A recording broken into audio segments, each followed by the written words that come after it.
तो क्या पढ़ने वाले हम लोग बच्चों आज से? Definite integration. ठीक, तो डेफिनेट इंटीग्रेशन इंटीग्रेशन से एक नॉर्मल आपको इंडेफिनिट इंटीग्रेशन आना ही पड़ेगा, तब जाके आप ये टॉपिक कवर कर पाओगे। तो पहले इसको देख लीजिएगा, उसको अच्छे से कर लीजिएगा। ठीक है, तो शुरू करते हैं बेसिक डेफिनेशन के साथ। बहुत बढ़िया टॉपिक है, प्रॉपर्टी बेस्ड टॉपिक है, इसलिए ज़्यादा अच्छा लगता है, मतलब, और इससे ये ज़्यादा इंपॉर्टेंट है। इससे जेई मेंस और जेई एडवांस दोनों में ज़्यादा क्वेश्चन आते हैं। ठीक, तो इंटीग्रेशन ऐसे लिख लो, if integration F of x D x बराबर मान लीजिए G F X plus C है। ये क्या है? Indefinite integration. तो integration A to B F of x D X क्या हो जाएगा? जी ऑफ बी माइनस, अच्छा जी ऑफ एक्स लिख देते हैं पहले, यहां पे डालेंगे बी और ए, और फिर लिखेंगे G of B minus G of A. ठीक है, ये ध्यान रखिएगा, ये नहीं है integration A to B F of x D X is not equal to G of B minus A. Okay, किसके बराबर होता है? G of B minus G of A. ये आप लोग थोड़ा थोड़ा लगाना सीखते भी हो फिजिक्स वगैरह में। जैसे एग्जाम्पल मेरे को करना है 1 से लेके 2 एक्स क्यूब डी एक्स, तो पहले इसको इंटीग्रेट कर दूंगा। इंटीग्रेशन क्या होगा? एक्स का पावर 4/4, एक्स का पावर 4/4, और यहाँ पे फिर 2 1, फिर 2 डालेंगे पहले, तो 2 का पावर 4/4, फिर माइनस साइन डालेंगे, 1 का पावर 4/4। ठीक है, समझ रहे बात को? जहाँ x है वहाँ पे पहले 2 डाले, फिर यहाँ पे 1 डाले, तो ये आपका आंसर हो जाएगा। तो ये हो जाएगा 16/4 माइनस 1/4, 15/4। ओके, तो इसको हम क्या बोलते हैं? Definite integration. कोई इशू किसी को? नहीं। तो इंपॉर्टेंट बात ये है बच्चों, जैसे अगर नोट 1 करके लिख लो, है ना, क्या करके लिख लो? नोट 1। इंटीग्रेशन अगर मेरे पास ऐसा लिखा हुआ है 0 से लेके π/4 10x D of sine x D x. ठीक है, तो लिखना इफ, ये जो लिमिट है, जो limits are always of integrating variable.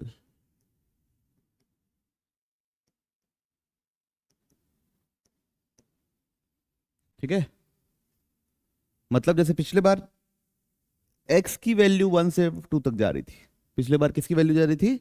x value, क्योंकि किससे इंटीग्रेट कर रहे थे? dx से। इस बार बच्चों साइन x की वैल्यू 0 से π/4 डाल जा रही है। किसकी वैल्यू? साइन x वैल्यू 0 से π/4 डाल रही है। ओके, वो x की लिमिट नहीं है, वो किसकी लिमिट है? साइन x की। ठीक, अगला पॉइंट 2 लिखेंगे। जैसे अब मेरे पास इंटीग्रेशन 0 से पाई 10² x dx कर रहा हूं, तो अगर आप ये कर दो कि इसको इंटीग्रेशन 0 से पाई sec² x प्लस 1 dx, फिर sec² x का 10x लिख दिए, और फिर 1 का क्या लिख दिए? x लिख दिए, और फिर लिमिट डाल रहे हो पाई और 0। ठीक, तो ये बच्चों रॉन्ग हो जाएगा। क्या हो जाएगा? Wrong.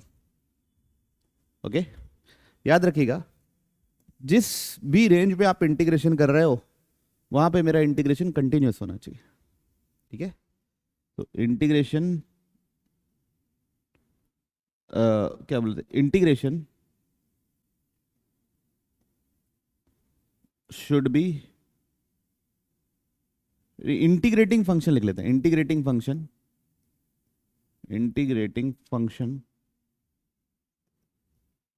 Should be continuous in its range of integration. ठीक है, जहां से जहां तक आप इंटीग्रेट कर रहे हो वहां पे इसकी कंटिन्यूअस होना चाहिए। ठीक, तो इसको कैसे सॉल्व करते हैं? 0 से π/2 इंटीग्रेट करते हैं, फिर π/2 से पाई इंटीग्रेट करते हैं अलग, वो हम लोग देखेंगे आगे। फिर थर्ड पॉइंट, कौन सा point? Third point. Third point ये है कि इंटीग्रेशन जैसे 0 से लेके π/2 sec स्क्वायर x dx है, तो यहाँ पे 10x रखे, इंटीग्रेशन हुआ, 0 से π/2 डाले, तो जब मान लीजिए कहाँ पे, जहीं पे डिसकंटिन्यूअस है, मतलब जैसे एंड पॉइंट पे, जैसे π/2 पे तो डिफाइन ही नहीं होता, तो π/2 माइनस पे डिफाइन होता है ना। तो ऐसे सूरत हाल पे जहाँ पे डिसकंटिन्यूअस है एंड पॉइंट पे, वहाँ पे लिमिटिंग वैल्यू निकाल के रखते हैं, एग्जैक्ट वैल्यू डाल के नहीं रखते, वहाँ पे क्या निकाल के रखते हैं? Limiting value. तो क्या लिखेंगे? इफ, है ना, इंटीग्रेशन is discontinuous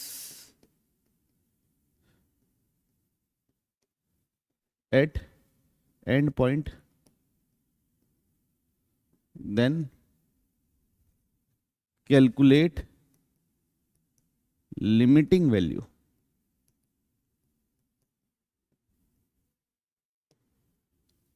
हमको क्या कैलकुलेट करनी रहती है? लिमिटिंग वैल्यू उस पॉइंट पे कैलकुलेट करनी रहती है, ना कि एक्चुअल वैल्यू। ठीक, बाकी ये तो मैं ऐसे ही लिख दे रहा हूँ, है ना, इसके ऊपर ज़्यादा फोकस मत करो, प्रॉब्लम आएगा तो अपन समझ जाएंगे, कोई दिक्कत नहीं। फिर पॉइंट नंबर 4, जैसे मान लीजिए इंटीग्रेशन में 6 से लेकर 10 तक कर रहा हूँ, e का पावर mod x माइनस 3 ऐसा लिखा हुआ है, तो मेरे को पूरी डेफिनेशन, पूरी जगह की डेफिनेशन में फोकस नहीं करना है, 6 से 10 के बीच में ही मेरा इंटीग्रेशन का फंक्शन जो है, जिसको इंटीग्रेट करने वाला हूं, उसकी डेफिनेशन क्या है, उसी पे फोकस करना है ना। तो क्या लिखेंगे? Focus on part in which integration is to be performed.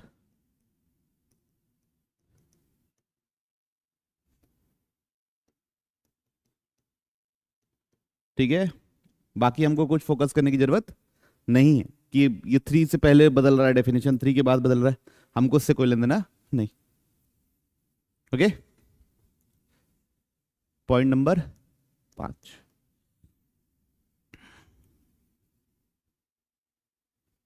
ना, पॉइंट नंबर 5, जैसे दो फंक्शन है, a से b f of x dx, और एक है a से b g of x dx, ऐसे फंक्शन है। यहाँ पे कहीं a है, यहाँ पे कहीं b है, ये बनाया मैंने g ऑफ x, ये बना दिया मैंने f ऑफ x। ठीक है, तो अगर a से b f of x g of x से बड़ा है तो उसका इंटीग्रेशन भी बड़ा होगा। तो क्या लिखेंगे? इफ a से b, क्या लिखेंगे?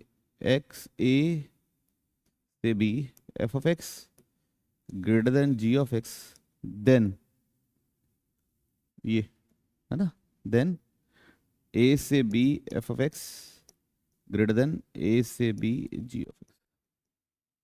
ठीक, हो गए?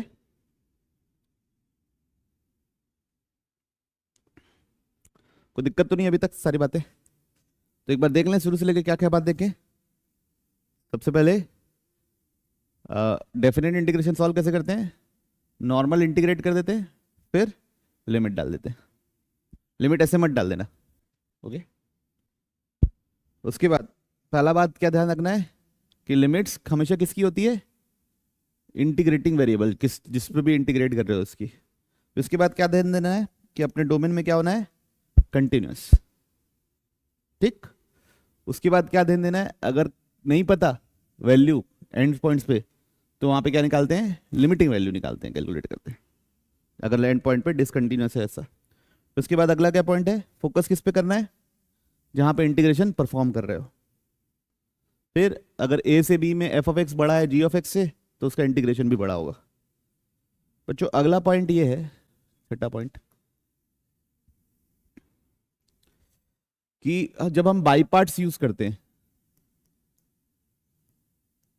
जैसे मान लो मेरे को इंटीग्रेट करना है 0 से लेके 5x साइन एक्स, ठीक है ना, बाई पार्ट्स जब यूज करते हैं तो मैं करूंगा x integration sine x D x, आपको पता है ना ये बात। फिर minus differentiation of x integration of sine x D x. तो मैं इसमें कैसे यूज करता हूं कि इसमें ऐसे लिमिट डालता हूं 0 से 5, और इसमें ऐसे लिमिट डालता हूं 0 से 5, अंदर वाले में लिमिट नहीं डलती। ओके ठीक, इसको सॉल्व करके इसमें 5 और 0 डालते हैं, इधर 0 से 5 नहीं डाल देते, समझ रहे बात को, इधर 0 से 5 नहीं डालते, इसको सॉल्व करके इधर 5 और 0 डालते हैं। फिर दूसरा, अंदर 0 से 5 नहीं डालते, बाहर 0 से 5 डालते हैं। ठीक, ये बाई पार्ट्स यूज करने हैं, वो है पॉइंट नंबर 7। देखिए जब हम सब्स्टिट्यूशन करते हैं तब इंटीग्रेटिंग वेरिएबल की भी चीज वैल्यूज चेंज हो जाती है। जैसे ऐसा समझते हैं, जैसे इंटीग्रेशन 0 से लेके 4 T upon T square plus 2 है, मान लीजिए ऐसा है सवाल। तो अपन क्या करते हैं, टी स्क्वायर प्लस 2 को क्या मान लेते हैं, यू मान लेते हैं, मान लीजिए, है ना। तो 2t dt बराबर क्या लिखेंगे, du। तो देखो ऊपर t dt की जगह डाल देंगे du बाई 2, नीचे टी स्क्वायर प्लस 2 की जगह डाल देंगे u। लेकिन अब इंटीग्रेशन की जो लिमिट थी वो भी चेंज होगी, किसके अकॉर्डिंग, u के according.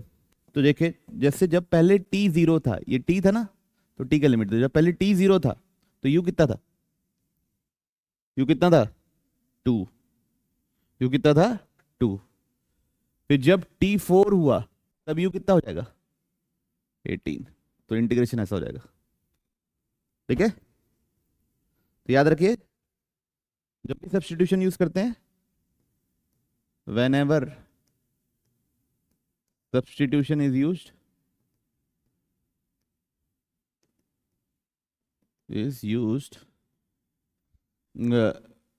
limits of integration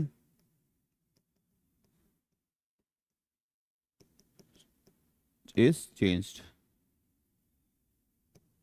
limits of integration is changed, ठीक है।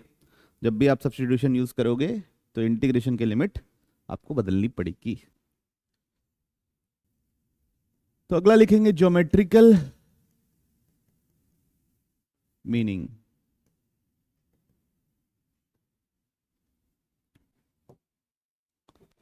तो इंटीग्रेशन a से b f of x dx gives algebraic area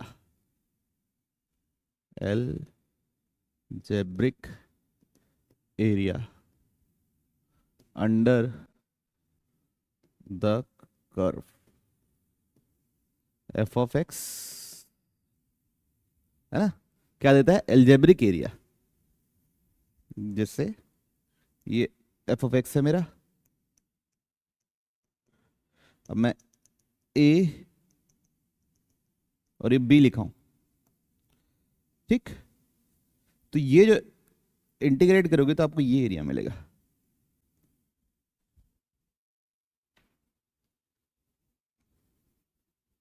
है ना। क्या मिलने वाला है, ये एरिया।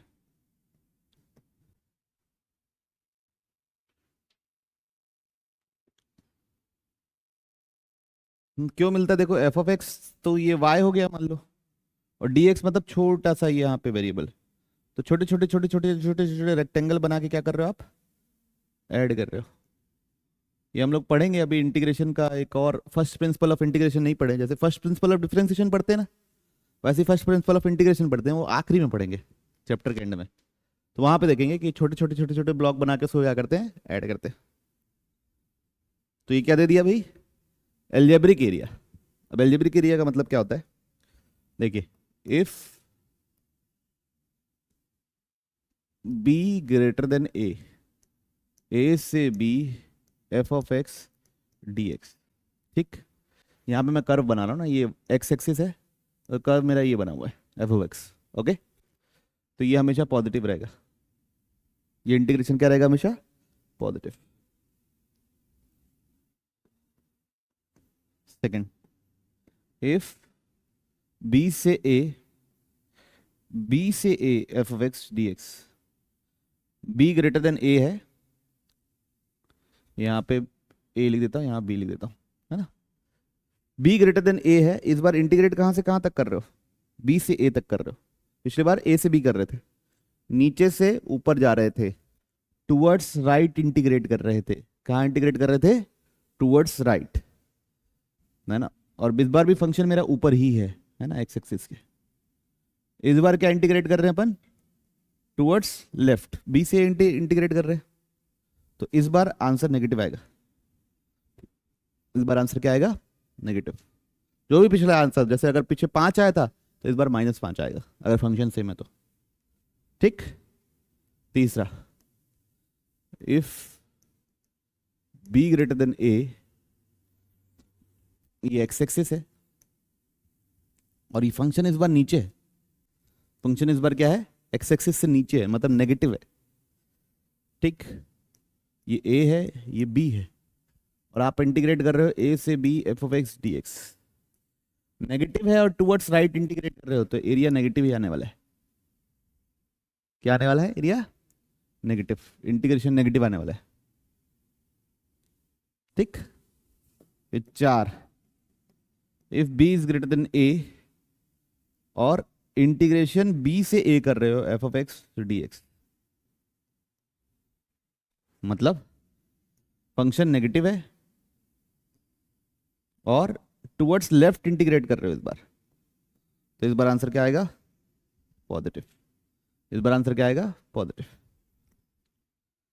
तो फंक्शन ऊपर रहे और टुवर्ड्स राइट इंटीग्रेट कर रहे हो तो पॉजिटिव, फंक्शन नीचे रहे और टुवर्ड्स लेफ्ट इंटीग्रेट कर रहे हो तो भी पॉजिटिव। ओके, समझे क्या, क्या बोला मैं, फंक्शन ऊपर हो और राइट इंटीग्रेट कर रहे हैं तो भी पॉजिटिव, नीचे हो और लेफ्ट इंटीग्रेट कर रहे हैं तो पॉजिटिव, ऊपर है और लेफ्ट वर्ड इंटीग्रेट कर रहे हो तो नेगेटिव, नीचे और राइट वर्ड इंटीग्रेट कर रहे हो तो भी नेगेटिव। ठीक है, समझ गए सब, पक्का। जैसे ऐसा कुछ बना हुआ है, मान लीजिए ऐसा ऐसा ऐसा, ये 1 है, ये 3 है, ये 5 है और ये 7 है।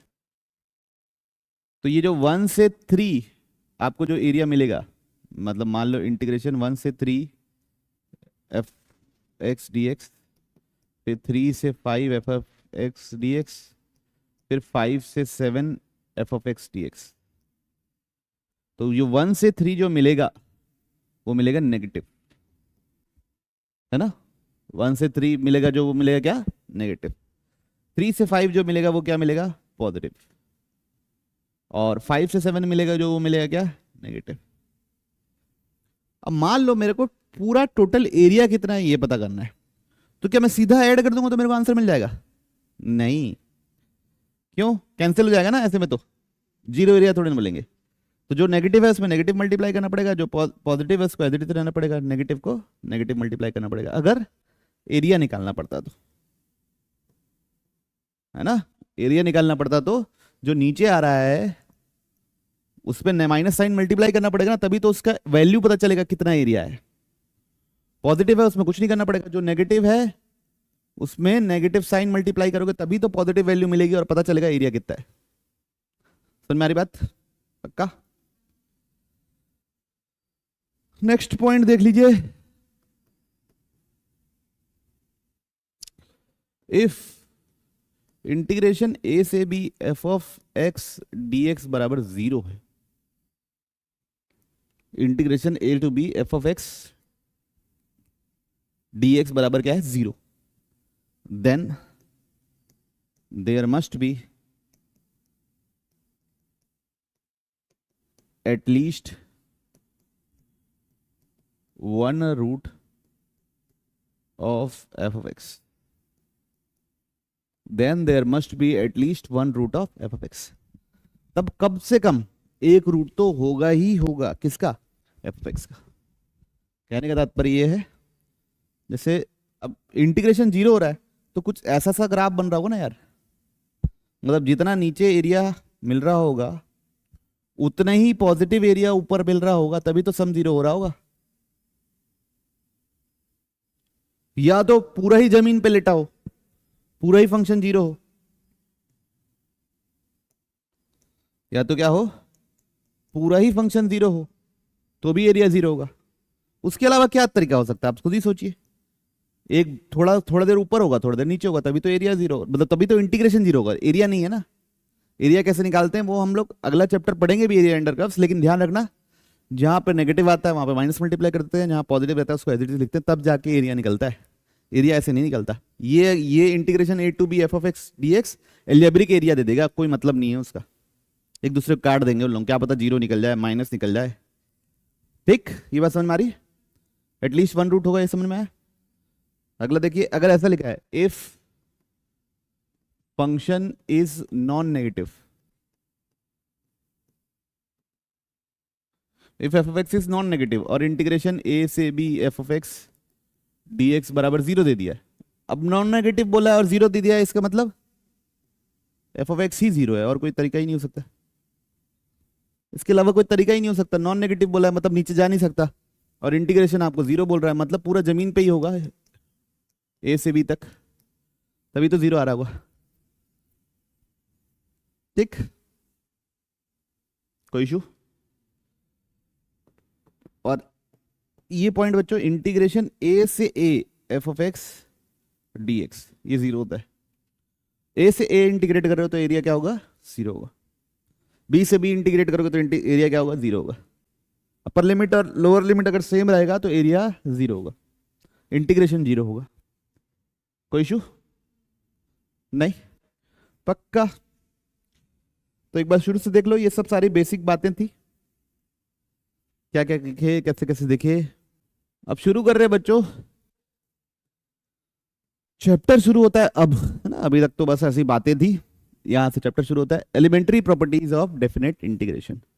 पहला, इंटीग्रेशन ए से B F of x D x, integration ए से B F of T D T, सब सेम होता है, कोई दिक्कत नहीं, है ना। इसको आगे भी अगर एक्सटेंड कर सकते हो, integration A to B F of z square d of z square, ऐसे भी लिख सकते हो।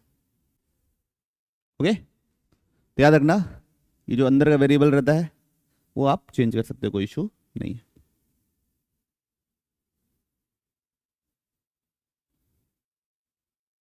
ठीक, ये हो गई पहली प्रॉपर्टी। जैसे एग्जांपल, इंटीग्रेशन 0 से लेके π/4 sin x dx, या इंटीग्रेशन 0 से लेके π/4 sin t dt, ये क्या होगा? सेम होगा, उसमें कोई अंतर नहीं है। ओके, उसमें कोई डिफरेंस नहीं है। लगता है कोई डिफरेंस होगा कोई? अगला प्रॉपर्टी नंबर 2, इंटीग्रेशन ए से B F of x D x, ये होता है integration minus of b to a F of x D x. ठीक है, इंटीग्रेशन ए से B F of x D x, integration अगर ये लिमिट्स को पलट देते हो तो माइनस साइन आता है। जैसे एग्जांपल, इंटीग्रेशन 2 से 3 F of x D X is minus of integration 3 से 2 F of x D x. Okay, कोई इशू तो नहीं? जब ऐसा क्यों होता है प्रूफ देख लेते हैं। तो इंटीग्रेशन ए से B F of x D x है, है ना। तो अब मैं क्या कर सकता हूँ यहाँ पे, x की जगह, जैसे ये अगर ये है g ऑफ x, है ना, ऐसे लिखते हैं, ऐसे proof, integration F of x D X आपके पास मान लीजिए G of X plus C है, तो इंटीग्रेशन ए से B F of x D X क्या होता है, G of B minus G of A, पता है आप लोगों को। और इंटीग्रेशन बी से A F of x D X क्या होगा, G of A minus G of B. तो दोनों एक दूसरे के क्या है, नेगेटिव। आई बात समझ में, बोलिए, क्लियर नहीं हो तो, दोनों एक दूसरे के क्या हो गए, नेगेटिव। कोई इशू नहीं। अगला देखें,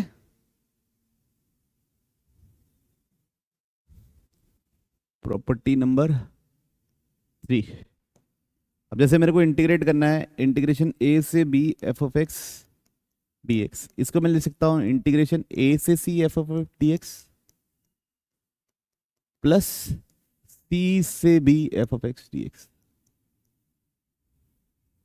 समझ रहे हो, जैसे मेरे पास ऐसे कोई लिखा है इंटीग्रेशन 0 से 2 F of x D x, तो उसको मैं इंटीग्रेट कर सकता हूँ 0 से 1 f of x D X plus 1 से 2 F of x D x. ये जनरली वहां यूज होता है जहां पे डेफिनेशन चेंज हो रही हो बार बार, है ना। कहाँ यूज होता है, जहां पे डेफिनेशन चेंज हो रही हो। जैसे मेरे को ऐसे इंटीग्रेट करना है, इंटीग्रेशन 0 से लेके 2 mod of x minus 1 d x, तो इसकी डेफिनेशन कहाँ चेंज होती है, 1 पे। तो इसको कैसे सॉल्व करूंगा, 0 से 1 mod of x minus 1 plus 1 से 2 mod of x minus 1। Clear, 0 से 1 मॉड ऑफ एक्स माइनस 1 क्या होता है, नेगेटिव पॉजिटिव, नेगेटिव। तो यहाँ पे क्या लिखेंगे 1 माइनस एक्स, 1 से 2 नेगेटिव पॉजिटिव, तो एक्स माइनस 1। फिर इसको इंटीग्रेट करेंगे, इसको इंटीग्रेट करेंगे, लिमिट डालेंगे, आंसर पाएंगे। ठीक है बच्चों, कई लोगों को ये डाउट हो जाता है कि ये गलत है क्या सर।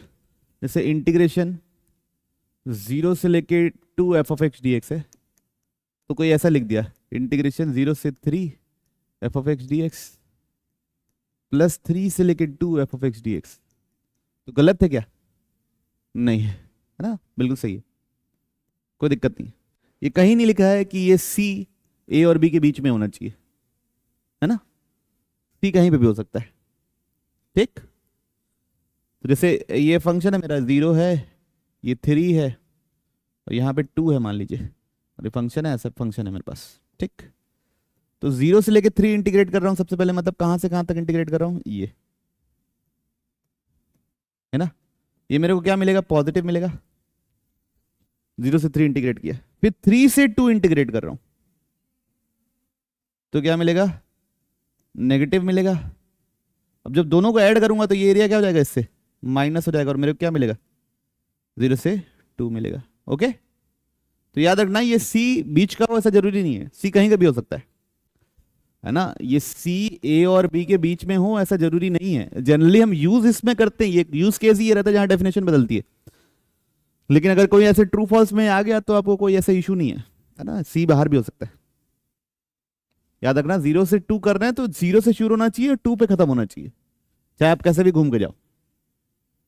ओके, कोई इशू नहीं। क्वेश्चन लिखा हुआ है प्रूव डेट इंटीग्रेशन ए से B F of x D x b minus a integration 0 से 1 f of B minus a x plus a d x के बराबर होगा, ये प्रूफ करना है।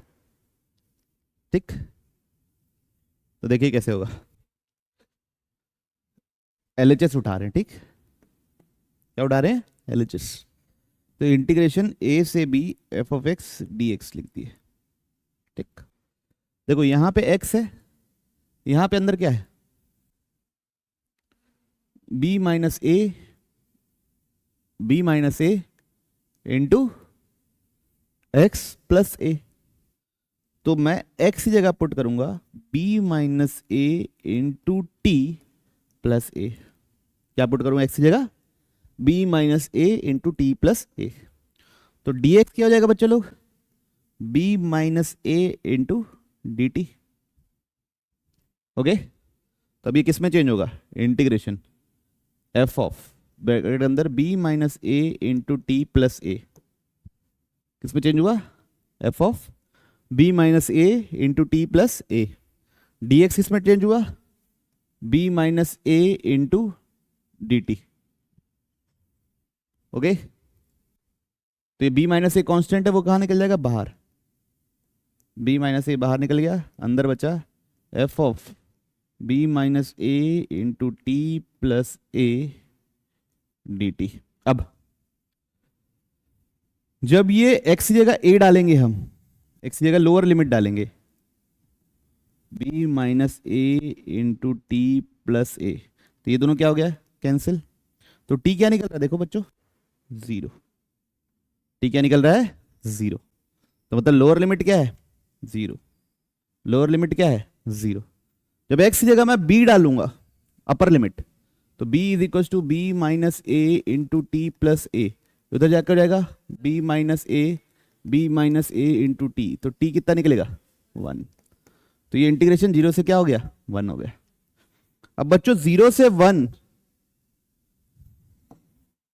इंटीग्रेशन है, तो b माइनस ए बाहर है, इंटीग्रेशन 0 से 1 अंदर है, एफ ऑफ ब्रैकेट के अंदर b माइनस ए, टी की जगह कोई भी वेरिएबल यूज कर सकता हूं, तो वापस x यूज कर लिया, z भी यूज कर सकता था, r भी यूज कर सकता था, पहली प्रॉपर्टी, कोई भी लेटर यूज कर सकता हूं। ओके, तो मैं कैसे चेंज हुआ, किसी को कंफ्यूजन तो नहीं हुआ, बोलिए बोलिए, नहीं। अब ये अगला है इवेल्युएट, -1 से 2 mod of x cube minus x D x, है ना। तो आपको देखना पड़ेगा ये जीरो कहाँ कहाँ पे हो रहा है, पता है ना आप लोगों को, ये कहाँ कहाँ पे जीरो हो रहा है, देखो एक्स क्यूब माइनस एक्स बराबर 0 कहाँ पे हो रहा है, तो x into x square minus 1 बराबर 0, 0 पे 1 पे और -1 पे, तो -1 पे तो शुरू हो रहा है। तो बच्चों देखो -1 से 0 एक डेफिनेशन होगी, समझते बात को, 0 से 1 एक डेफिनेशन होगी, इस बात को समझ रहे आप, फिर 1 से 2 एक डेफिनेशन होगी, ठीक। तो डेफिनेशन लिखिए मॉड के हिसाब से, क्या होता है मेरे को तो पता नहीं। तो x into x minus 1 into x plus 1 ऐसा है ये। तो -1 से 0 के बीच में ये ब्रैकेट नेगेटिव, ये ब्रैकेट नेगेटिव, समझते बात को, और ये ब्रैकेट पॉजिटिव। ओरल आंसर तो एज इट इज उतार देंगे,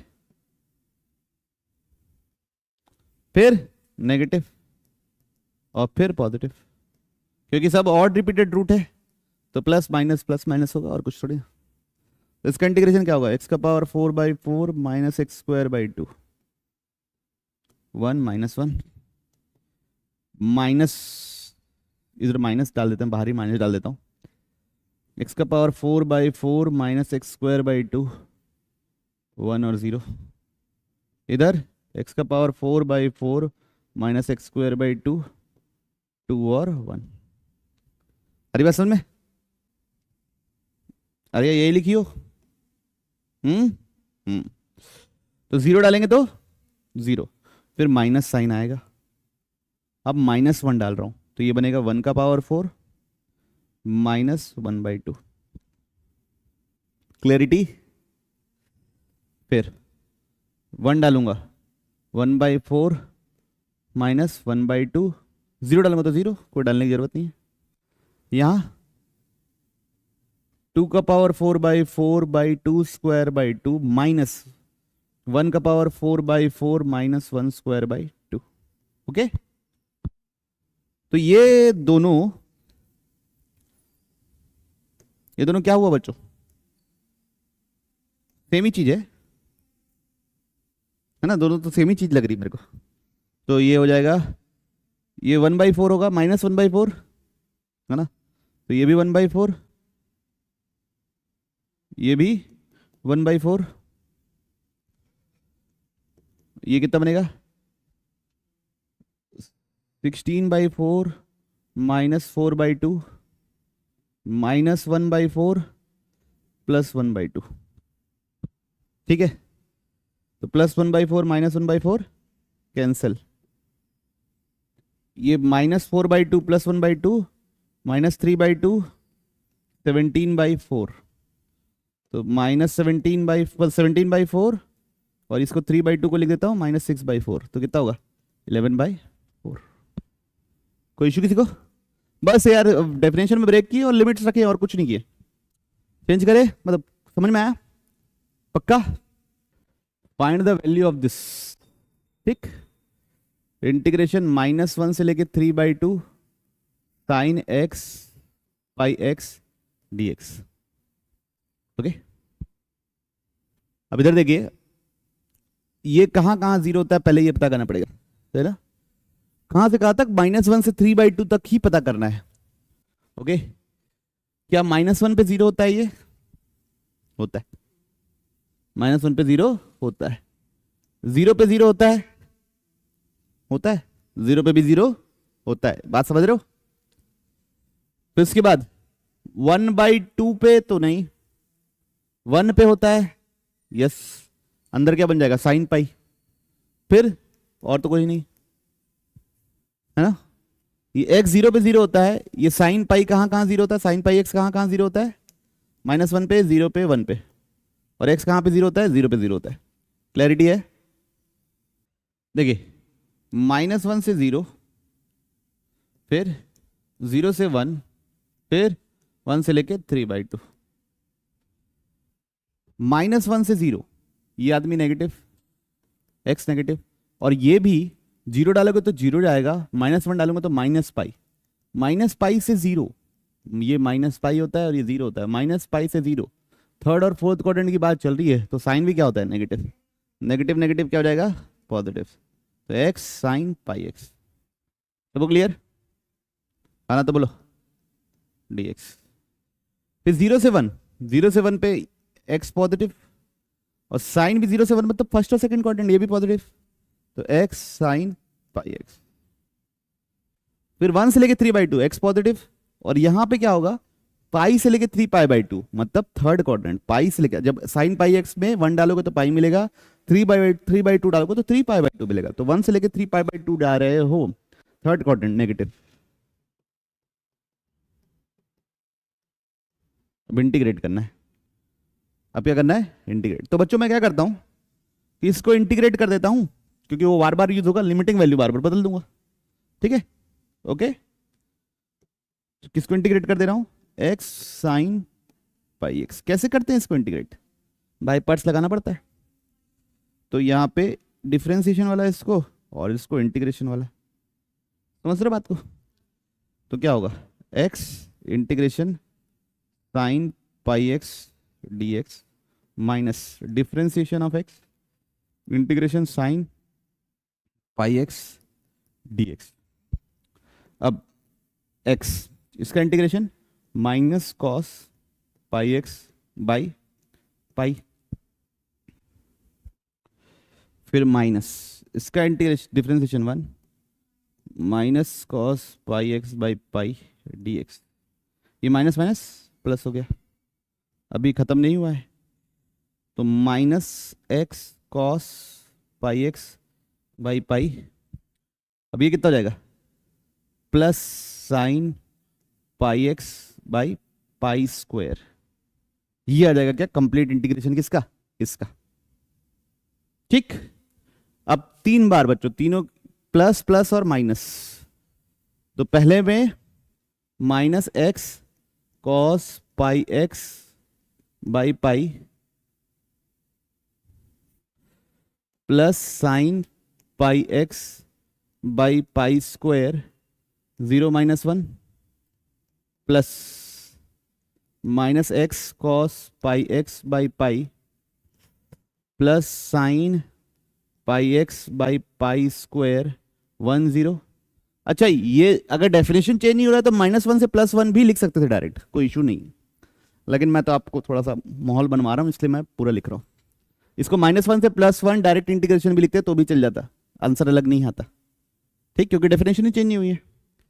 प्लस ये क्या minus x cos pi x by pi plus sine pi x by pi square 3/2 से लेके 1। ओके बच्चों, आना तो बोलो क्या आया ये बताइए। पहला 0 डालूंगा तो ये भी 0, ये भी 0। -1 डालूंगा तो ये बन गया +1, ये बन गया +1, ये बन गया -1, ये बन गया -1। तो ओवरऑल क्या बन जाएगा -1/पाई। और यहां -1 डालूंगा तो साइन पाई 0। क्लियरिटी है। अरे तो सेकंड वाला ये, अच्छा ये बोल रहे हो 0 पे दोनों 0 आ गए, 0 पे ये भी 0, 0 पे फिर माइनस साइन, फिर जब -1 डालूंगा तो ये +1 हो जाएगा और ये -1 हो जाएगा। तो ओवरऑल क्या बन जाएगा -1/पाई और ये 0 बन जाएगा। ठीक है, +1 डालूंगा तो ये -1, ये भी -1, तो क्या बन जाएगा 1/पाई। एग्री करी पब्लिक। फिर -0 डालूंगा तो पूरा ही 0। तो ये दोनों मिलके क्या बना, पहले दोनों मिलके क्या बन रहा है 2/पाई, माइनस प्लस। और लास्ट इसमें डालना है ये माइनस साइन, पहले बाहर पहले क्या डाल लेते हैं। तो -3/2 कॉस के अंदर 3π/2 0। ठीक है, साइन 3π/2 क्या होगा -1/पाई²। फिर 1 डालूंगा, माइनस साइन आएगा, 1 डालूंगा तो ये क्या हो जाएगा -1, ये भी -1, दोनों क्या जाएगा +1/पाई। और फिर इधर डालूंगा तो वो भी 0। तो ओवरऑल ये बन रहा है बच्चों। अब फिर माइनस अंदर चले जाएगा तो बन जाएगा ये +1/पाई² +1/पाई। तो टोटल कितने 1/पाई आए 3/पाई + 1/पाई²। वैल्यू डालनी है बच्चों, वैल्यू डाल लीजिएगा आप, जैसे डालना है डालो यार, है ना। 3/2 और 1 वैल्यू डालनी है, वो आप फटाफट अपने हिसाब से डाल लीजिए, उसमें कोई रोक टोक नहीं है। ठीक है। शो डेट इंटीग्रेशन a से b mod of x by x dx is equals to mod b minus mod a।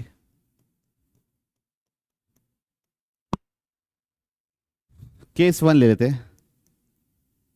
Case 1 क्या ले रहे हैं, केस 1 0 a b ऐसा ले लिए। केस 1 ले लिए 0 a b, a और b दोनों पॉजिटिव है। तो इंटीग्रेशन a से b mod of x by x dx, तो ये पॉजिटिव है तो क्या बन जाएगा इंटीग्रेशन a से b x by x, तो क्या बन जाएगा इंटीग्रेशन a से b dx। तो ये क्या बन जाएगा b माइनस ए। सॉल्व करोगे x आएगा, लिख ही देता हूँ भाई x, फिर यहाँ लिख देता हूँ b a, तो क्या बनेगा b माइनस ए। ठीक है, क्लियर है। केस 2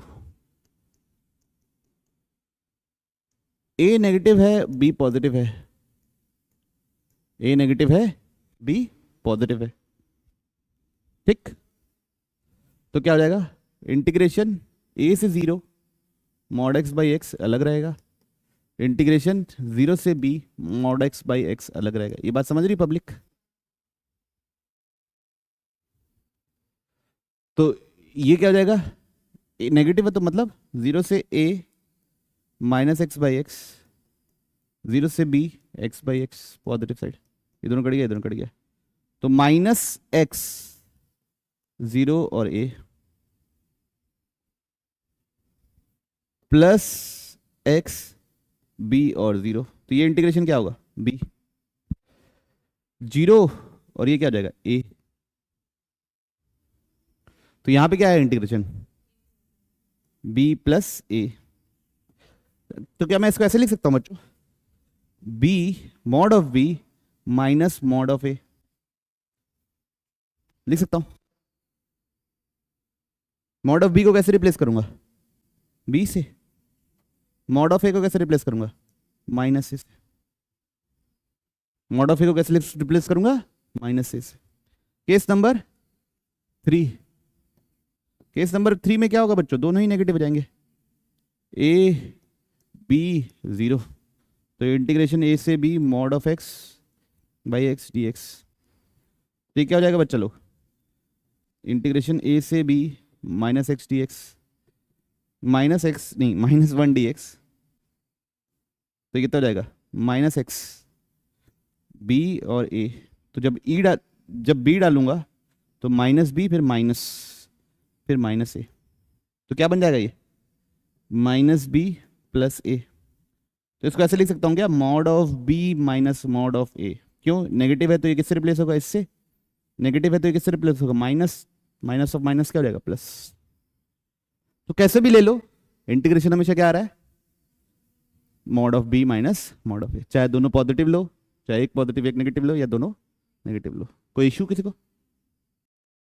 एफ ऑफ एक्स दे दिया इंटीग्रेशन ये, तो सबसे पहले हम इंटीग्रेशन कैलकुलेट करेंगे and discuss then find f of x and discuss the continuity and differentiability of f of x is 3/2, 3/2 पे क्या है क्या नहीं है ये पता करना है, ठीक।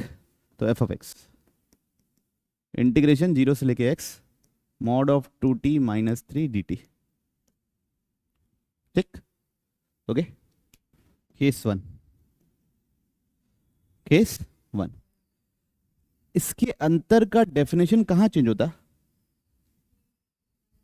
3/2 पे, तो केस 1 रहेगा जब x 3/2 से छोटा रहेगा, केस 1 रहेगा कब, जब x 3/2 से छोटा रहेगा, किसको किसको ये बात समझ में आ रही, जब x 3/2 से छोटा रहेगा तो इंटीग्रेशन तो कोई चेंज नहीं होगा, इंटीग्रेशन तो वही रहेगा 0 से लेके x mod of 2t minus x D x, ये नेगेटिव होगा कि पॉजिटिव होगा, क्या होगा नेगेटिव, तो ये क्या हो जाएगा इंटीग्रेशन 0 से लेके x 3 माइनस 2t dt, अरे बस समझ में, अब इसका इंटीग्रेशन क्या होगा 3t minus 2t square by 2, यहां डालेंगे x और यहां डालेंगे 0, तो क्या बना बच्चा लोग 3x माइनस एक्स स्क्वायर, तो ये किसके लिए डेफिनेशन है, जब x 3/2 से छोटा है, ओके, पक्का, सच्ची। केस 2 है ना, जब x 3/2 से बड़ा है ना, जब x किससे बड़ा है 3/2 से बड़ा है, ठीक, तो एफ ऑफ एक्स है क्या, हाँ नहीं एफ ऑफ एक्स है क्या, इंटीग्रेशन 0 से x mod of 2t minus 3 dt, इसमें कोई इशू नहीं, तो इसकी डेफिनेशन कहां ब्रेक होती है बच्चों 3/2 पे, किस पे कहां ब्रेक होती है 3/2, तो आपको इंटीग्रेशन 0 से 3/2 जाना पड़ेगा क्योंकि वहां पे इनकी डेफिनेशन अलग है, और फिर 3/2 से आगे भी बढ़ना है बच्चों, इस बार 3/2 तक नहीं रहना है, पिछले बार तो 3/2 से पहले ही रहना था, फिर कहां जाएंगे 3/2 से लेके x तक, आ रही बात समझ में आप लोगों को, क्लैरिटी है, बोलिए।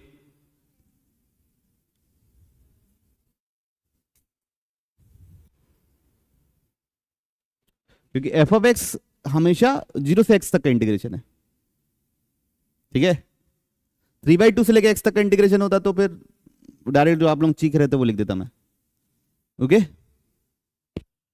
तो ये क्या होगा 0 से लेके 3/2 तक नेगेटिव, तो क्या लिखेंगे 3 माइनस 2t dt, और 3/2 से लेके x तक ये क्या रहेगा, अब तो पॉजिटिव हो गया भाई 2t माइनस 3 dt, तो ये क्या होगा 3t sorry minus T square 3/2 0 plus ये क्या होगा T square minus 3t x और 3/2,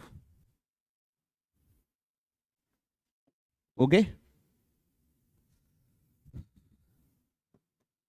ये 3/2 कहां जाएगा तो कितना हो जाएगा 3 × 3/2 माइनस 3/2 का स्क्वायर प्लस यहाँ जाएगा तो क्या बनेगा x² minus 3x, x² minus 3x minus sign आएगा 3/2 का स्क्वायर माइनस 3 × 3/2। ओके, क्लैरिटी है पक्का? ये बन रहा है टोटल ओवरऑल इंटीग्रेशन। क्या बन रहा है बच्चों बताओ, ये क्या है? 9/2 minus 9/4 plus x² minus 3x, ये बन रहा है माइनस 9/4 प्लस 9/2। ओवरऑल क्या बन रहा है बच्चों? 9/2 प्लस 9/2। तो ये हो गया f ऑफ x का definition.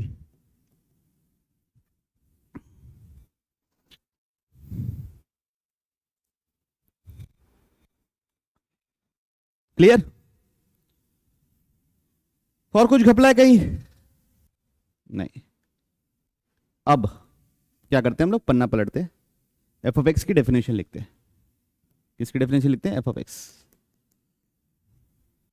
x less than 3/2, x greater than 3/2, greater than equal to लिख दो कुछ नहीं। x लेस देन 3/2 की डेफिनेशन क्या है? 3x minus x²। x greater than 3/2 की डेफिनेशन क्या है? x² minus 3x plus 9/2। ठीक, कंटिन्यूटी चेक कीजिए 3/2 पे प्लीज, कम ऑन। कंटिन्यूटी के लिए LHL निकालेंगे, लिमिट एक्सटेंड्स टू 3/2 माइनस, तो यहां पे डालेंगे 3 × 3/2 माइनस 3/2 का होल स्क्वायर, तो कितना होगा? 9/2 माइनस 9/4, कितना होता है ये? 9/4। ठीक है, फिर क्या होगा? लिमिट एक्सटेंड्स टू 3/2 प्लस, ये क्या होगा? 3/2 का स्क्वायर 3 × 3/2 प्लस 9/2। तो ये तो 9/4 बना था, ये कितना बनेगा? ये भी 9/4 बना, तो कंटिन्यूअस है बच्चों। अब डिफरेंशिएट करके डिफरेंशिएबिलिटी चेक कर सकते हैं अपन। अगर कंटिन्यूअस निकलता है तो ऐसा हरकत मैंने सिखाई है आप लोगों को। 3 minus 2x, 2x minus 3, x less than 3/2, x greater than equal to 3/2। तो यहाँ 3/2 डालूंगा तो कितना बनेगा? 3 माइनस 2 × 3/2, 0। और यहां 3/2 डालूंगा तो कितना बनेगा? 0। तो दोनों 0 है, तो डिफरेंशिएबल भी है। तो बच्चों कंटिन्यूअस भी है और डिफरेंशिएबल भी है। डेफिनेशन कैसे ब्रेक हुई ये समझ में आया? सबसे इंपॉर्टेंट वही है, ठीक है, कि मॉड ऐसे करके हमने कैसे ब्रेक किया। कोई इशू नहीं? नहीं। Continuous real function satisfies f of 2x is equal to 3f of x, ये सेटिस्फाई करता है continuous real function for all x belongings to r, हर जगह। इफ इंटीग्रेशन 0 से 1 f ऑफ x dx बराबर है 1, find the value of integration 1 से 2 f of x dx। कुछ करते हैं अपन, कुछ जुगाड़ करते हैं। ये इंटीग्रेशन है ना, इसमें x की जगह मैंने पुट कर दिया 2t, क्योंकि मेरे को 2x चाहिए ना, x की जगह पुट कर दिया 2t, तो dx क्या हो जाएगा? हाँ 2dt। ठीक है, इंटीग्रेशन लेकिन 0 से 1/2 हो जा रहा है साला। चलो ठीक है, x की जगह 2t लिखे, ठीक है, तो dx हो गया क्या? 2dt। इंटीग्रेशन जब x 0 था तो t कितना था? 0। जब x 1 था तो t कितना था? 1/2। f ऑफ 2t 2dt बराबर क्या? 1। बाकी उधर तो कुछ चेंज ही नहीं किया। ओके, तो 2dt का 2 बाहर, इंटीग्रेशन 0 से लेके 1/2 f of 2t dt is equal to 1। f of 2t कितना होता है? कितना होता है बच्चों? Three f of T D t is equal to 1। तो टोटल 6 इंटीग्रेशन 0 से लेकर 1/2 f of T D t बराबर 1। तो इंटीग्रेशन 0 से लेकर 1/2 तक f of T D t कितना हो जाएगा 1/6। ऐसा सब्स्टिट्यूशन क्यों किया मेरा आपको समझ में आया? क्योंकि मैं 2t का इस्तेमाल करना चाहता था। तो यार यहां पे बहुत इंट्रीगिंग और एक्साइटिंग रिजल्ट मिला है हमको। कैसा रिजल्ट मिला है? Exciting result. एक्साइटिंग रिजल्ट से मेरे को ये पता चला कि इंटीग्रेशन 0 से लेके 1/2 f of x D x कितना होता है 1/6, और इंटीग्रेशन 1/2 से लेके 1 f of x D x भी पता चल गया मेरे को। सोचिए कैसे पता चला होगा। हाँ, ये टोटल 1 है, 0 से 1 1 है, तो वो कितना मिलेगा 5/6 मिल गया। काफी एक्साइटिंग टाइम्स। अब ये देखिए, इसको देखिए, जो मेरे को पता लगाना है उसके साथ मैं क्या हरकत करने वाला हूं। वहां पे भी मैं क्या कर दूंगा, एक्स की जगह क्या करूंगा 2t, एक्स की जगह पर दूंगा 2t dt। तो dx कितना जाएगा 2 dt। तब देखिए, तो इंटीग्रेशन जब x 1 था तो t कितना होगा 1/2, जब x 2 था तब t कितना होगा 1। F of 2t 2 dt। Clarities है? आनंद बोलो। तो अब इधर और पलट रहे बच्चों, आगे बढ़ रहे। तो ये चीज जो कैलकुलेट कर रहा हूं और ये चीज जो कैलकुलेट कर रहा हूं दोनों सेम चीज है। एग्री कर रही पब्लिक? क्योंकि सब्स्टिट्यूशन ही तो किया हूं। तो एफ ऑफ 2t की जगह क्या लिख सकता हूं? जोर से बोलिए 3f of t into 2 dt। Total कितना हो गया 6 बाहर। इंटीग्रेशन 1/2 से लेके 1 f of T D T, इसकी वैल्यू क्या है? तो इंटीग्रेशन की वैल्यू क्या आई? इंटीग्रेशन 1 से 2 F of x D x कितना आया 5। क्लियर है? ओके, तो इसके आगे कंटिन्यू करेंगे बच्चों हम लोग नेक्स्ट क्लास में, और प्रॉपर्टी रिलेटेड और बेसिक सवाल और बनवाऊंगा मैं आप लोगों से। ओके, अगले क्लास में बेसिक सवाल और बनवा दूंगा। उसको अपलोड करने से पहले थोड़ा बेसिक सवाल और कर लेंगे, इसको अपलोड करने से पहले। ज़्यादा नॉर्मल जिसमें इनडेफिनेट ज़्यादा यूज होता है वैसे सवाल।